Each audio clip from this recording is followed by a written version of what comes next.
Please welcome back Ethan Minsker. Hello. Jorge. Joel. Everyone who's doing the Q&A, come down. I also want to say that we have a lot of the people, and Scooter, come up. Yeah, you come up. A lot of the people who worked on this film are here.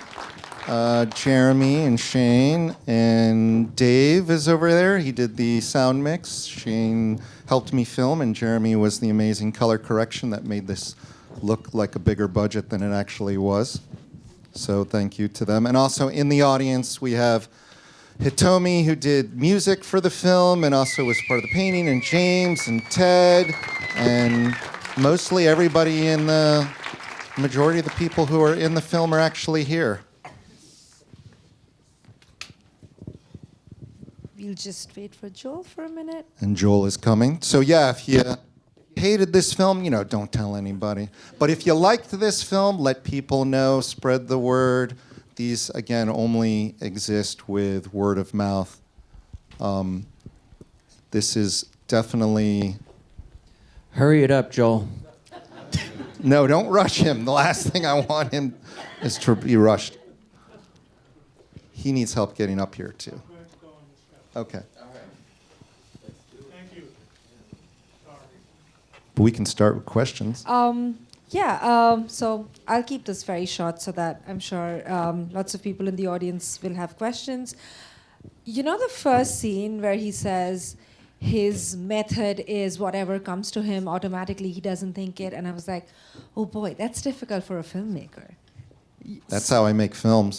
So, because filmmaking is a lot of pre-thinking, discipline. It is a disciplined art. So I was wondering if the process of you creating art and Scooter creating art, was there ever, a tussle between? I think with all my films, it's the same way that he works creatively. Like, it's hard to see in the film, but he continuously repaints over his paintings. And when I make a film, I continuously re-edit the film over and over again, and I change it based on that edit. So it seems to match that automatism. Scooter, did it take a lot of convincing for you? Okay. Yeah, it did. I think it took almost 3 years for him to convince me to do this. And what finally? Because I didn't know him. I mean, and look at him. I mean, it took a long time. I didn't know, I didn't trust him, I didn't know anything about him. And I said there, I have to know the people, I have to know them, and I didn't know him.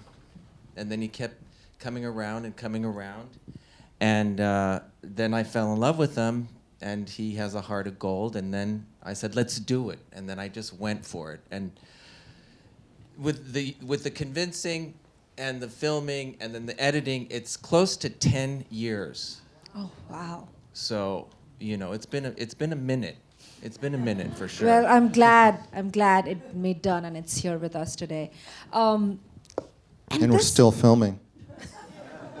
And this felt like such a party because it's not just you, right? It's all your friends here on screen, off screen. And I asked a question about the beginning. I'll ask a question about the ending, and then you can ask questions. When you make a film on an artist who is constantly collaborating, and he'll go on to make more and more and more art, and it's already taken you 10 years, when do you know that, okay, this is it, this is where I stop the film, even though this person will keep creating art for the next gazillion years? Well, Shane and Jeremy both said that I had to stop making the film. And I said, well, I could just make it a little bit better with this little change. And since Jeremy does the color correction, he could tell you probably 3 weeks ago I sent him footage where he color corrected it that I added into the film that was in the version you saw tonight. And then since he has another show up, I shot some footage there last Thursday that could always end up in another cut. So. Well, God bless your editor. Yeah. I'll open the floor up for questions. And I'll repeat the questions at the mic so everyone can hear. I had a question. Yes. from Katrina Del Mar, a amazing filmmaker in the back that I'm a huge fan of. Love you, Ethan. That was really fun. I was with the bird faces. Because I saw people in there, I thought I knew them, I thought they wouldn't mind being in it, but so. It's just the thing of having to go through and get the releases from everybody, and there's a lot of times where I'm the fly on the wall filming and people didn't know, so just to be cautious, protecting people who didn't know I was filming. And then plus, also, I didn't want it to be too focused on, like Dan Romer, who's an artist here in the audience, who watched an earlier cut, kept going like, I kept watching it to see who I recognized. And I said, I'm gonna blur all them out because you said that. So thank you, Dan, who's also in the film that isn't blurred out because I got his permission and he had the mask on there. So yeah, no, I blurred people out just to, at some point I have to get the heirs and admission insurance, and I'm just being extra cautious. So it was that and the artwork that if I didn't know the artist, then I blurred it out too. Yes, Jim? I love the animation, and I wondered how, did you decide to do it on your own, or was that a collaborative work with Scooter, because the language was so much the same?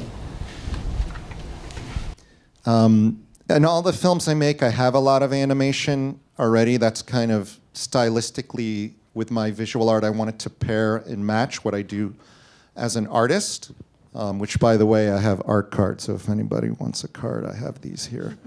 But Scooter, I think you can answer why there's so much animation in there. And I pushed for as much animation as possible because I hate seeing myself on screen and I hate my voice.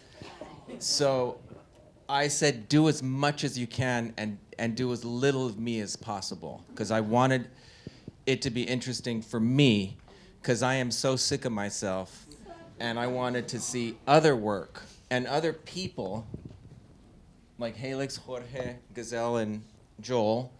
The more the merrier. So that's where the collaboration comes in. Just, I'm sure, isn't everyone sick of themselves out there? Or no? And in another version of this, I had less of him talking, and then Jeremy, his notes were, you got to have him talking more on screen, so I put it back. But with the animation, I'd spend a lot of time really trying to make handcrafted animation that is reminiscent of things like, Pee-wee's Big Adventure, or The Great Rock and Roll Swindle, or, I liked a lot of this concept of what you thought MTV was when it first started, where you had all of the station IDs. So I wanted to make something that you felt the whole way through, from the very beginning to the end, that you had that feeling of what you believed MTV was going to deliver and never delivered. And then plus also the audience for documentaries, it's always very predictable for all films. When you see a trailer, you kind of know what to expect. And I know with the animation, I can always throw something that's unexpected to the viewer and keep them, guessing, I guess.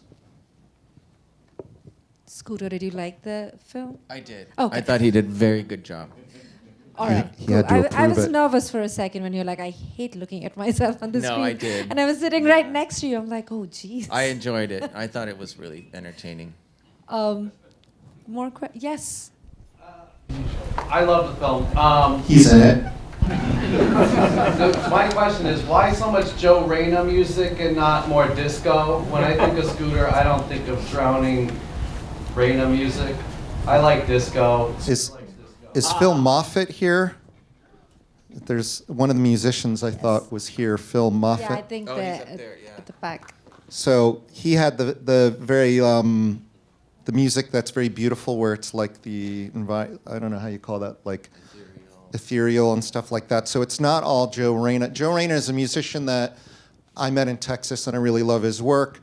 And Hitomi's Hard Nips band, and that's in there too. So it's not just one depressing. He's just giving me a personal hard thing. I'll smack you around later when we're not talking publicly. Yeah. Yes. Scooter, have any of your family members been able to see any of the film yet? No, because they just haven't. They will though. Yeah, they will as soon as I get the link. Yeah. Maybe tomorrow. Yeah, maybe tomorrow.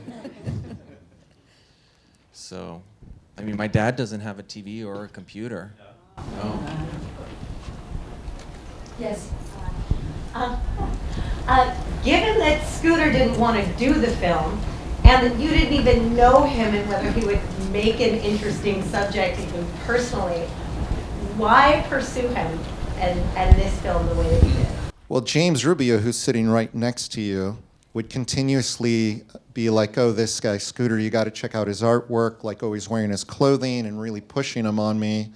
And then also the gallery that a lot of us work with at the time was featuring his work a lot of the time. So then I started to get really familiar with him and then met him and said, you know, like, I thought he'd be a good subject because I do believe his work pairs well with what I do creatively and my weird vision of films and, you know, kind of going in a million directions super fast all the time. So, yeah, James would be the first one, and then Ted, who is here too, yep, would be the second. Like, they both were big advocates for Scooter. So that's how I found him and begged him to, I mean, I tricked him being like, I'm just going to shoot a little. It'll be just a little on the side. You won't even notice. Like, oh, well, do a short. Like, we'll see how a short goes. And then like, well, I'll just keep adding and adding and adding and adding and adding. And now it's like, what are you doing today? Oh, I'm going to the studio. Okay, I'm coming with you. And I'm still doing that, so. Can I ask a part two? Mm-hmm. Yes. It's just, is there a story that you or that either of you would want to tell through this, or a takeaway that you would want people to get from seeing this? I mean, I have my thing, but I'll let Scooter, do you have Actually, one? it would 'Cause be I can great if definitely. everyone said that. What's their biggest takeaway from the film? Because everyone's in the film, and that would be a very nice note to end the night on. I just, can you hear me? I just want to say that one of the things I really learned from working with Scooter is that Andy Warhol made art fun, but it was elitist and he never was out. Scooter has created a revolution. He's made art fun in a democratic way, and he's out, and he's part of my coming out process. And that is the future. That this hat that I'm wearing is an icon. It's an icon of liberation. Scooter is about liberation and freedom. It's not just about fashion. And he's taken a great stance, and there hasn't been a history yet that can really understand his language. I'm gay, the grandchildren of gay is queer, and who knows where it will go. But Scooter, you're the future, and I'm wearing an icon. Yeah. Thank you.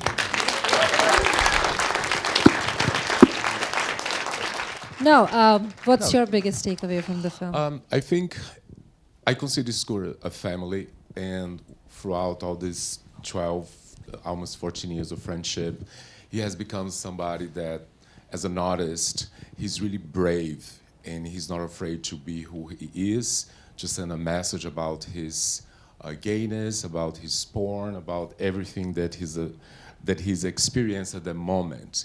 And I think that we, everyone here, has something that he speaks to your heart.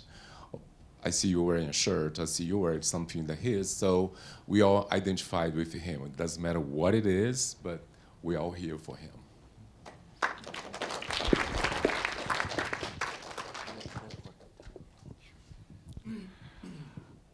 I think what I enjoyed the most about witnessing Scooter and him making his work is that he will completely absorb the surroundings and the ideas that come in and day out, and they turn up in the work and they become transformed, and it's just like a wonderful mirror to have in life. So I'm very grateful for that.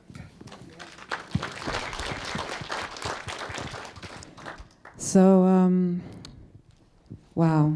What I would say is there's a quote that I love, and that quote is from Epictetus. And it is, don't say your philosophy, embody it. And I feel like everything that we witnessed this evening, which showed the whole life story of Scooter, shows that he has been embodying art. He lives it, he breathes it, he is it. And for me, that is my biggest takeaway. You forever inspire me. I am more curious than I've ever been after I met you. You opened so many doors for me. I mean, he also committed to community, committed to ushering in new and upcoming artists, and such a special human being overall. And also making sure that we always remember that we are still animals at the end of the day. I met her on the street. We crossed the street, and then we became best friends for life. Yes, Yeah. and we have fuzzy slipper time, by the Yeah. way, when we're leaving events. And Love now you, we all Scooter. collaborate on a lot of other projects together. Yes, we do. Especially Helix's House of Helixx. Jim? Scooter, I was shocked when I saw the large paintings at Howell because they were so evocative of what I was going through during the worst part of the AIDS plague. And the self-fellatio, huge image that you had hanging on the wall, I thought was so honest about the need of sex in our lives and the fear of sex that so many people had around AIDS. And you as an artist found a way to express both of those. It wasn't beautiful, but it was life itself. And your fearlessness of imagery, sometimes layered in a way you have to find it, your fearlessness of imagery can shock people and may make people move away from the image or the painting. Why do you do that? I don't know. I don't know. I don't have an answer to that. I'm a tube. It just comes through me. I'm dumb. You know what I mean? I have no idea why it happens. I don't think about it when I do it. It just comes through me. I can't even tell you why I painted that big painting. And I don't want to know why I painted it because you have the answer. And you might have the answer, and you might have the answer, and all you guys might have it. I don't care what the answer is. Doesn't matter. Well, I think that's the best note to end the evening on. Thank you. Thank you so much.